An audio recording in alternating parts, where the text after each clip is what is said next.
And that, of course, was Slim Newton with I Don't Care If You Don't Love Me. Now, I have another guest with me at the moment, and it's Andrew Fenwick, and he's the LCP candidate for Hunter in the upcoming election.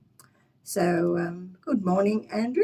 Hello, Catherine. So how would you like to tell us what your reason for standing and why you think we should vote for you? Thank you for the opportunity, more to the point. And here we are with the election just announced. It's almost my first official election event. So unplanned, but here we are.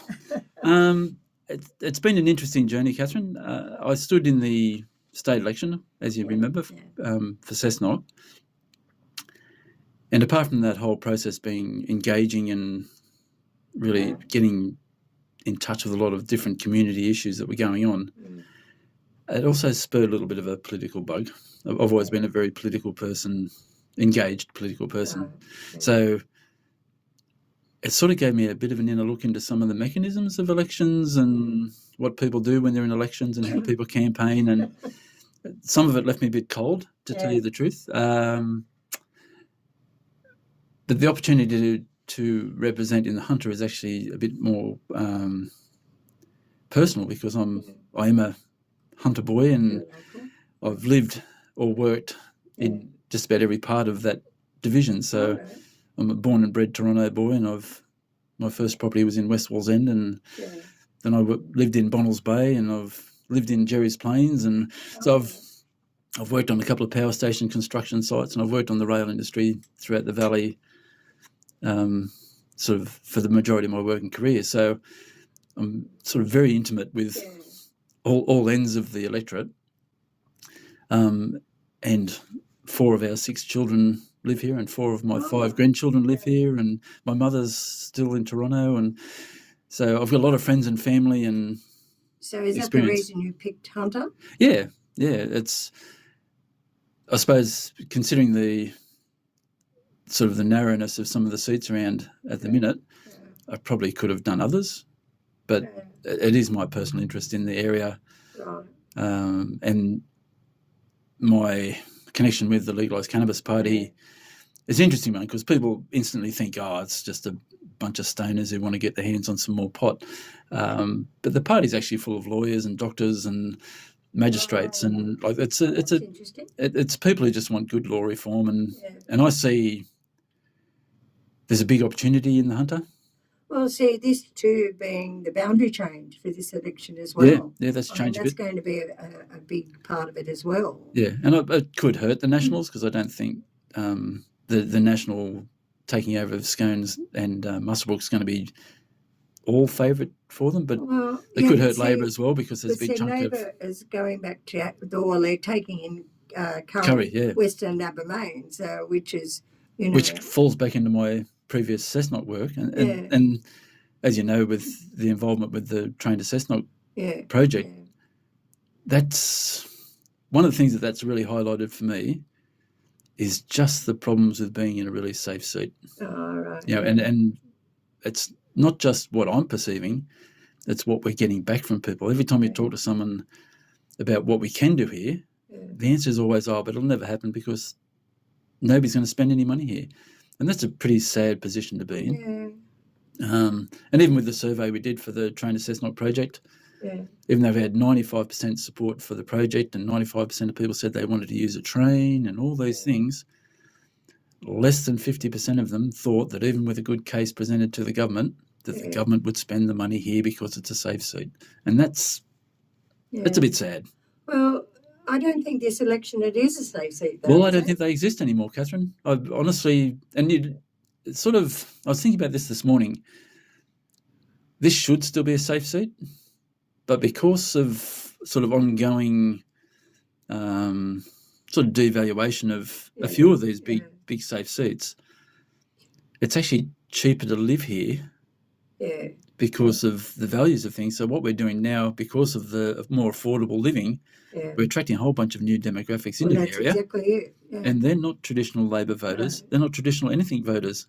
Well, that's the thing. There's so many moving from the Central Coast or Sydney up to this area now or even Newcastle. I mean, all my that's children right. live in this division because it is the affordable place to buy a house. Well, it's not really the mining community it used to be either. No, So there's another way. There's a lot of points that take into account it's very, this election. very much a moving thing. And even union memberships, in terms of, doesn't matter what industry you're talking about, union membership's sort of at a midpoint where it used to be a high point. Yeah, that's right. So there's the connection between the ALP and the union movement's fallen off. There's a lot of people who are union members who are feeling disenchanted with the government, and it's not even about it with a Labor or Liberal government. They're just disenchanted with government. So as a candidate, there's a few things I want to achieve, and one of them is let's just bring a bit of sensibility and hope back into this. Like, people need to start working together. We need to stop the fear-mongering and the divisive. And you will see, like, we're just about to have 5 weeks of fear-mongering and divisive rhetoric. And I just want people to open their eyes up and realise that that's all it is. We're going to have, and like all elections, we see people pop up. So I believe there's going to be about 8 candidates. We're looking at about 8, yeah. And for the vast majority, most of them are new to candidacy. They haven't been active. They haven't been doing anything. An election comes, they all pop up, and you've got all the minor parties will be making promises about what they're going to stop and start, and they're going to affect this policy, and they're going to ban this and going to stop that. And in reality, they've got no power to do anything. Even if they get the seat, they'll have no power to do anything. So we've got to get away from this thing that you've got to walk into an election and promise to disrupt everything. And what we should be promising is just to do the very best job we can for the people in the division. And that's my one and only election promise, is that if I am successful in this election, I'll be working my best for the people from Bonnells Bay to Putty and all the way up to Singleton. So now, what is the demographics of the Hunter electorate? Where's it go now? Well, it runs past Toronto, out through Morisset to Bonnells Bay. Up that way. And it comes all the way back out through past Laguna, sort of central Mangrovey, almost makes it to Kilnara. So it's halfway up there, all the way out to Putty, and back out through Singleton, cuts across from Singleton, back down through here to take in all the Curry area, and almost back to, well, it still takes in back to what it used to be. Yeah, West Walls End and Seahampton and all the way back into Cameron Park, Edgeworth. Well, see, that's all a new growing area, really. If you look at the different population densities, particularly that, you look at the Cameron Park, Fletcher, all that area there that's included, even West Walls End now. Like when I was in West Walls End, it was this beautiful little sleepy mining village. Well, it's probably 3 times the size now, and most of it's new housing. And then when you come out the back of here, you've got all the Bellbird and Ellalong and Millfield. It's all growing rapidly. That's right. There's a lot of new people in town. And unfortunately, a lot of people aren't engaged at all until, I won't even say now because the election's been called that all of a sudden people get engaged. Most people won't even start thinking about it until a week out, if they've even started thinking about it. So in the meantime, they're looking at Facebook memes and stuff. So I think people have started to talk about what is best for the communities. Oh, absolutely. They're looking at the effect that these promises they're making are going to have on them. Yeah. So it's a bit, Yeah, and I mean, I think all personal political sways out of the way. Yeah.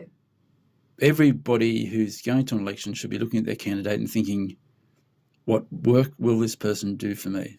Well, I think that's what's happening now. Yeah. Like where people just automatically used to follow what their parents did, that was how they'd vote.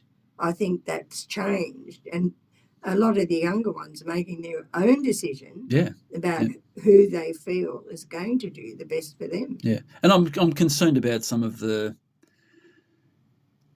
sort of more radical right-wing nationalist sort of feel that's out there at the moment. I don't think it's helpful.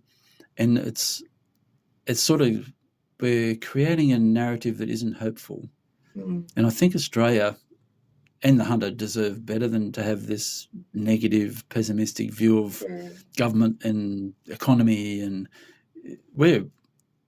you cannot stand back and look at Australia and say we're not the luckiest place on the earth. And we should be living like we're in the lucky country. And at the moment, we've got all these people in the background going, it's all broken and the government's terrible and this is wrong and that's wrong and they're trying to take this off us and trying to stop that. And in reality, it's just not really true. And even if some of it is true, it's probably always been true. Well, okay, so what do you really want to achieve by standing? If I would say, I'm going to vote for you, what are you going to offer me? So once again, from a local point of view, I am just going to be working for this area. And the value of that is I'm not having to follow any political party line. Right. So if something's going to harm people or make things worse than they were, or not make them better for the people, I'll fight that. If something's going to make it better, I'll be for that. So that's on a local level. There's a few issues on a broader federal level. I think there's still some tweaks to Medicare that I'd like to see. I actually do agree with the Greens in terms of there needs to be some dental care on Medicare. It may not be the fully blown dental care that you can get if you go to a private dentist, but there needs to be something that people can just go on bulk bill and get a dental visit, because dental health is an amazing thing, or it can be a real problem. And if people don't look after their teeth, the whole body's to get sick. So we need, in terms of preventative health, that's one of those big ones. And the other one is actually to bring in some preventative health care approaches into Medicare, so that people can learn how to look after themselves and avoid being part of the chronic or acute care. So, I mean, chronic illness is costing our economy billions of dollars, and it wouldn't cost billions to stop it from being there, or at least make the odds more in favour of the people. Do you think Medicare is going to be a very pertinent part of this election? I mean, it's very fertile ALP ground, and I don't think the Conservatives will be brave enough to bump into it too hard. I think that the things that the Albanese government has done in this term to bolster Medicare and pharmaceutical program, and I just don't think there'll be any mileage for Dutton's crew to try and erode at that. I think they're really going to have to come at opposing angles. And I don't know if it'll work. I think the whole nuclear thing's fallen flat, and I think you can even see that even the Conservatives haven't been talking about it. Like, it was this big hullabaloo when they brought it out, and they're not even talking about it anymore. I think that's going to fizzle. So in terms of fertile LNP ground, they haven't got a lot to work with, and I really think it'd be a misuse of their campaign to start talking about Medicare being a bad thing, because most people go, okay, bulk billing is going to come up, pharmaceutical benefits capped at a better price. There's too much good news there for the ALP, and I don't think there's anything the LNP can do to dilute that. One of the other things that I was very disappointed about, and this comes, I practiced as a naturopath for 10 years, is when the previous government removed private health insurance rebates for alternative therapies, a bunch of them. And we often hear governments talk about what they're going to do for women and supporting women in the community. And as a practitioner, like 90% of my clients were women. And as an industry, 95% of the participants are women. So all these small businesses were all smashed because people couldn't use their private health insurance to get a massage or to see a herbalist or to see anyone. And it's not really up for the government to determine what is best for people. Yeah. And if somebody, and I'd say, as a naturopath herbalist, Yeah. a lot of the people I saw were at the very end of their game. They tried everything else, and they were coming to see somebody from a more natural approach, Yeah. and we were getting good results. So we should be encouraging people to be able to make a choice. And at the moment, that choice was taken away by a medical industry panel and a Conservative government. And that's another thing I'd like to see reversed, is to get all these small businesses that can help other people and keep them out of the mainstream medical system, which is taxpayers should be wanting more people healthy. That's right. We don't want people in hospital, because every time somebody walks through a hospital door, the cash register starts ringing, and does it ever? And it doesn't matter whether you're privately insured or publicly covered. Every visit costs big dollars. I was a bit surprised with how much Warren told me it was costing per day when I started doing yesterday. Yeah, it's crazy. And a lot of these things are avoidable. Yeah. And if we can get Medicare support for people to learn how to look after themselves, it's a big impact. And to bring it into schooling, like, we need more lifestyle programs in schools so that kids understand how their life affects their future. Right. And I think the other one, from an education point of view, is more civics. Yeah. One of the other big issues, I think, is going to be housing. So what's your thoughts on that? We have doesn't matter where we are, we have a homelessness problem. That's right. Well, it's very big in Cessnock. That's apparently. Right. And it's, people are squatting in houses and all sorts of things going on. But it's not just here. Like, even go back 10 years ago, we had a friend living in a car. Now, this shouldn't happen in Australia. And it shouldn't happen in the Hunter, because of the amount of money that flows out of the Hunter into both state and federal coffers. I think we need to really seriously think about some sort of social model where we're not excluding these people, we're helping them. This isn't a homelessness problem, this is a healthcare problem.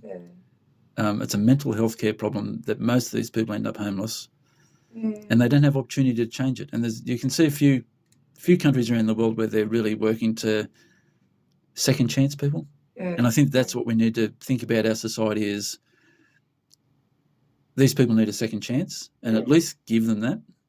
And I look around here, with the meth problems and things like that. People look on people who are addicted to drugs, and look down their nose at them, and the lack of empathy in that means that we're never going to help them. Right. Yeah. And you look at, I heard a guy talking about America the other day, and there's nearly 200 people dying a day from fentanyl overdose. This is at our doorsteps. That's an airplane full of people every day. And if it was an airplane every day, we'd be doing everything we could to stop it. That's right. But we look at these people and go, meh. Drug addicts.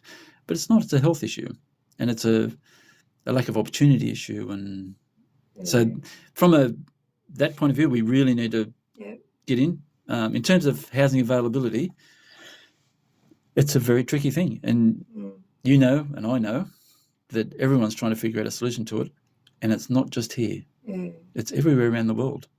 People are struggling because of inflation on building costs, inflation in the market for houses. Like, where it used to be within reach for someone to have a job and buy a house. That's right. It's just not there where it used to be.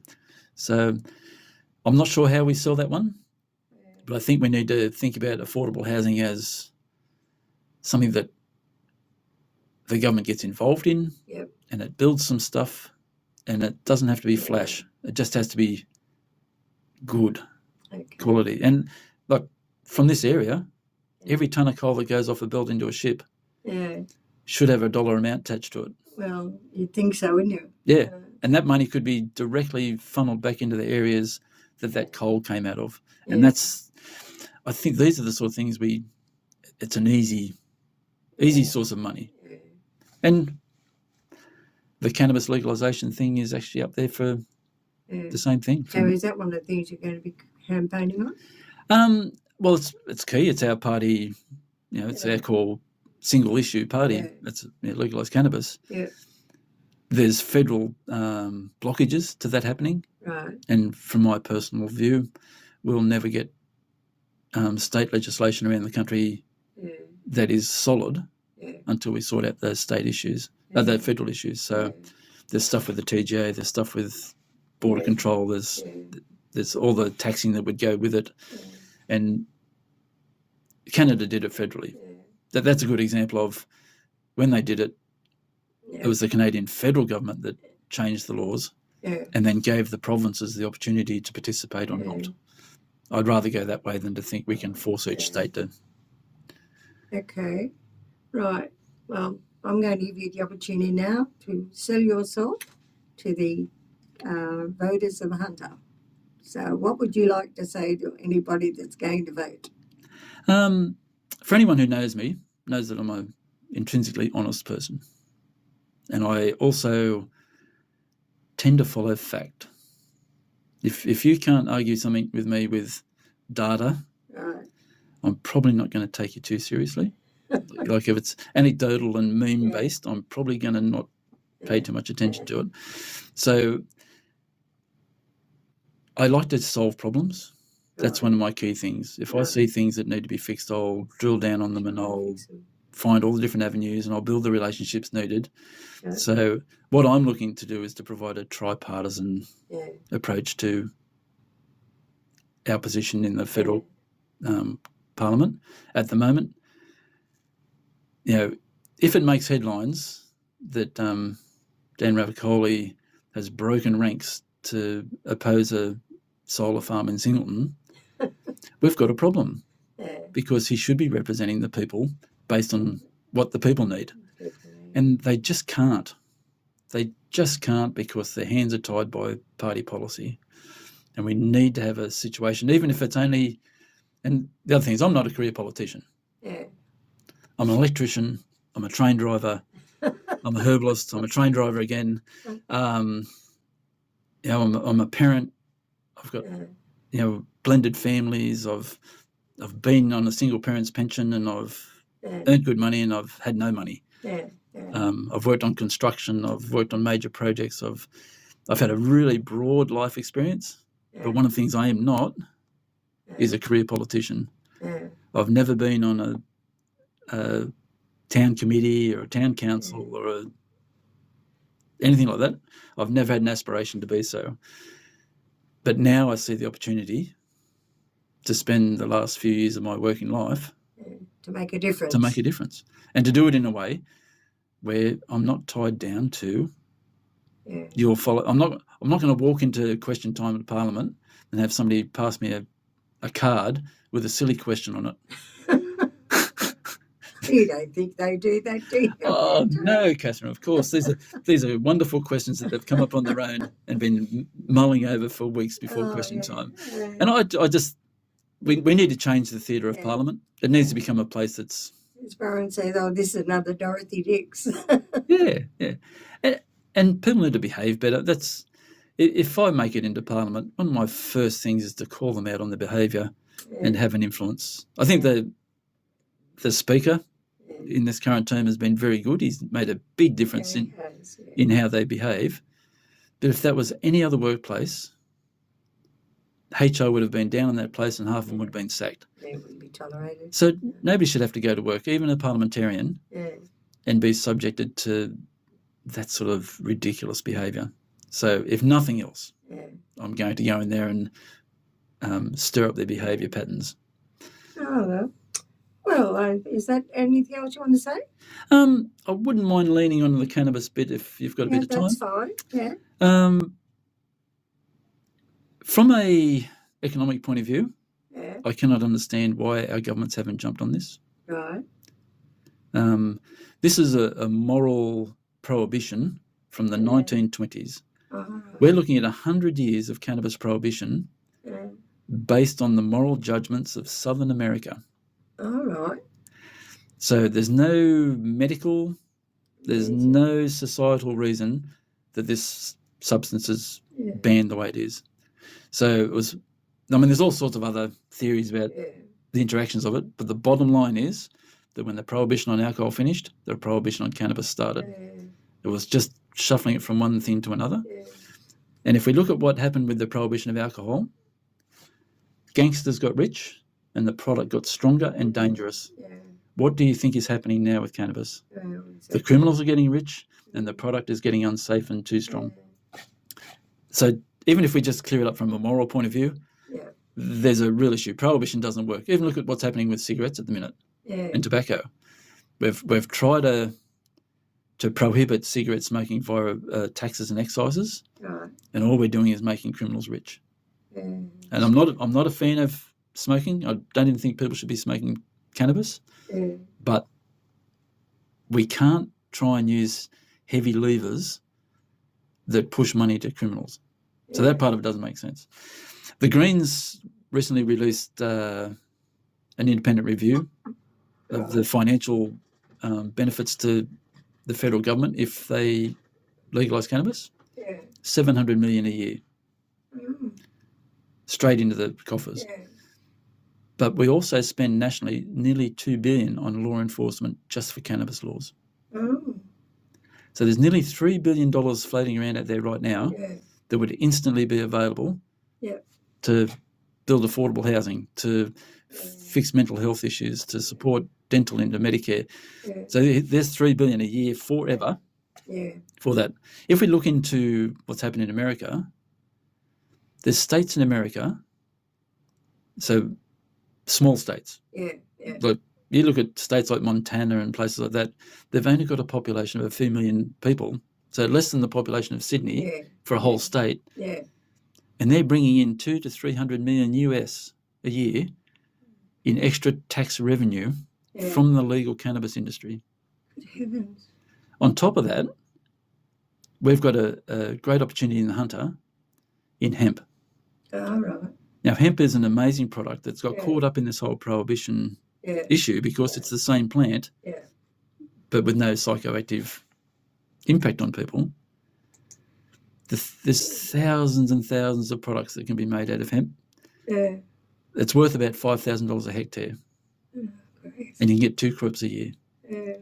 So you think about the land in the Hunter, for a start. There's a whole new agricultural industry that is stifled by cannabis prohibition. The opportunities to build things here out of hemp are lost because nobody will invest money in something that's on such a highly regulated, shaky ground. Oh, that's right. There's no government support for it. So the primary producers in hemp aren't getting the same benefits as somebody who's doing cows or milk or anything else. So it would actually be, you look at the Polkolban area and all the dormant vineyard ground where different grapes have been affected by different markets and things, and they just stop growing that grape. That's right. That land could become productive again. They've got all the infrastructure that they need to grow it, all the equipment, all the sheds, all the people, and it's good for the soil. It breaks up the soil. It detoxifies the soil. Honestly, this plant is an amazing thing. You can build fireproof materials. Now, can you imagine even just the ability to be able to build legitimately fire-resistant housing on the fringes of regional areas? You can build a house out of hempcrete where the internal temperature stays at 25 degrees all year round. It's mold-resistant, termite-resistant, moisture-wicking, and fire-resistant. Great. And this is straight out of the plant. It's a mixture of plant material and lime and water, and you create almost a concrete product. There's laminates, there's fibre composites, there's food. I've got a friend up north who's creating hemp plastic composites. All right. Where they're like 50% of the plastic is actually made out of hemp. All these things that we keep wanting to do for the environment, it's all here, but nobody will invest in it as long as cannabis is prohibited. That's right, And the legal cannabis industry itself, all we're looking for is a substance which is less harmful than alcohol by a long shot, less harmful than tobacco by a long shot, to be available for adults to use on a Friday afternoon like they would a glass of wine or a beer. Oh, right. Because that's all it is. It's just another way for people to enhance and change their mood. Oh, right. It's not dangerous. You can't die from cannabis. You cannot overdose on cannabis. You need to actually have True? Yeah, absolutely. The amount of a lot of the drugs that kill people kill people because they turn off their respiratory system. So all these opioids, particularly these new synthetic, like the fentanyls and tramadols and all those sort of things, you overdose on those, and it stops you from breathing. That's why you die. If you have too much cannabis, which isn't easy, like you've really got to work hard at it, you'll feel sick. You'll wish you didn't do it, but you'll be fine. Right, But the next day, you won't be the same as if you'd had too many scotches. There's no hangover from this. You'll just feel like you won't do that again. So it's inherently safe. Yes, we don't want people intoxicated on the road, but we don't want anyone we don't want anyone impaired on the road. We don't want them impaired by fatigue, age, drugs, illness, alcohol, anything. We don't have a mechanism to measure impairment on the road. Oh, right, Police are trained to look for impairment. Even your old roadside impairment tests of, standing on your foot and walking a line and touching your nose, they're legitimate tests. And a lot of states in America, they'll do that to you before they do anything else. And if you pass that, you won't be breath tested or drug tested because they're looking for you as an impaired driver. So just imagine we legalise cannabis, we free up $3 billion a year. Do you think we could find a test for impairment if we invested just a bit of that $3 billion? I think we could. And the social damage is quite high on this. About 70,000 people a year get arrested for possession and use of cannabis. Yeah, that's true. Yeah. So of the arrests that are made, most of the arrests are just for that. So like over 95% of arrests in the cannabis area are simple possession and use. So we've got people picking up a criminal record. Some might be going to jail because they're possessing a little bit too much at the time. But we're doing nothing to stop the bikies and the gangs and the triads from providing the stuff. That's right. So we're wasting all this thing, but we're putting 70 people's lives into the judicial system, which costs everyone a fortune and gives these people a criminal record for the rest of their life for having something that's less harmful than a glass of wine. We've got ourselves into a real pickle here. Yeah, that's right. Now, as a progressive modern country, I think it's time we stopped sort of cotton-wooling people. There's enough evidence out there now. Like if we were the first government in the world to consider legalising cannabis, you'd go, do your due diligence. Do your research, spend some time. There's 15 years of international data out there that show lots of things. The sky doesn't fall in. Governments make a lot of money. Alcohol consumption drops. Opioid use drops. Crime drops. And surprisingly, road fatalities drop. So in the states in America, they did a survey of all the legal states for their first year on road fatalities, and there was a drop of 8 to 12% in road fatalities in each of those states. And it's not to say that driving with cannabis is better, but what they're saying is that people are swapping out alcohol for cannabis, and the risk of having a fatal accident on cannabis is at like 1.9 times, whereas it's about 16 times if you've got alcohol. And if you join them together, it's like 26 times. So the lesson there for everyone right now, well, I've got a microphone in front of me, is do not mix alcohol and cannabis together and get anywhere near a car, because your chances of having a bad accident is 26 times. So there's no danger here. There's no fear. There's an industry. There's money. There's jobs. There's housing. All this comes with the legalisation of cannabis. But as a member, it's just going to be about doing the very best I can. Well, thank you very much for coming in, and thanks for the opportunity. Every success in your campaign, which I assume you'll be starting as from today. Well, yeah, it's been forced on me today, as an election date's been called. Oh, I think a lot of people fully expected it to start. So yeah, but at the once they missed the April date, I really thought it was either going to be May 10 or 17 because of the Anzac and Easter involvement with this one. Yeah. And everyone was talking they'd avoid this, but I think it's just... Well, no doubt you'll be in again, I assume, before I hope the so. election. If you keep having me, I'll keep coming. Well, So. I hope Warren is back here next time you come in. Yeah, excellent. Thanks for your time again, Catherine. That's okay. Well, bye for now. Bye.